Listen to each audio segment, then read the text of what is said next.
había turistas que venían y tiraban monedas al mar. Y nosotros nos tirábamos de la orilla al mar, recogiendo las monedas a medida que iban cayendo. Hasta que viene una comisión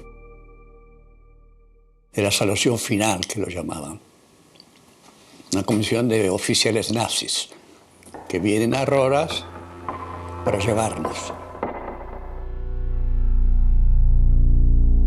Hicimos un viaje de Rodas hacia Auschwitz de 25 días. Bueno, en el camino murieron montones de gente, ¿no? Gente enferma, ancianos, todo. Pero este viaje de 25 días para llegar hasta Auschwitz y llegar ahí y después matar casi todos de entrada, ¿qué sentido tenía? ¿Para qué llegar hasta ahí?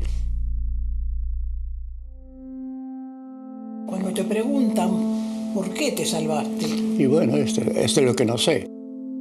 Tuve mucha suerte yo, porque me ayudó mucho la suerte en todos los pasos que di.